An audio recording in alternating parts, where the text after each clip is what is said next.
এখানে আসেন। জামাই থাক না থাক। বসেন। বর্তমানে শতকরা 99টা মেয়ের সংসার ভাঙে কাদের জন্য জানেন? মায়েদের জন্য। না সৎ পোলাপেন আপনার মেয়ে কি অসুখে আছে? কথা কবা না বেশি। আপনার মেয়েকে অসুখে আছে? অসুখে রাখছি আমি? না হ্যাঁ, আপনার মেয়ে যখন যেটা আবদার করে আমি সাথে সাথে পূরণ করি। এবং আমি যে প্রবাসে গেছি, হাড় ভাঙা পরিশ্রম করছি, অর্থ উপার্জনের জন্য গেছি, আমার কিন্তু কম নাই। তারপরও আমি চাইছি আরো বেশি কিছু উপার্জন করতে। কেন? আপনার মেয়েকে যাতে আরো ভালোভাবে রাখতে পারি, আরো ভালো থাকে, ও যেন কারো কাছে হাত পাততে না হয়। ঠিক আছে সব দিক দিয়ে ভালো, কিন্তু কি জানো জামাই, ওই সৎ পোলাপাইন পেটের চামড়া জীবনে পিঠে লাগে না। শোনেন, এটা আপনার মতো আর আপনাদের মতো লোকদের চিন্তা ভাবনা।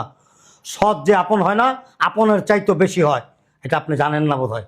আমি তো কখনো কোনো সময় আপনাকে আমি দুই চোখে দেখি নাই। আমি ভাবি নাই যে আপনি আমার স্ত্রীর মা। আমি সব সময় ভাবতাম যে আপনি আমার মা। আমার মেয়ের সাথে তোমার মা তুমি একটু চুপ থাকো না। শোনো, আমি চাইলে কিন্তু তোমাকে ডিভোর্স দিতে পারি, বা তোমার এগেনস্টে আমি একটা মামলা মোকদ্দমা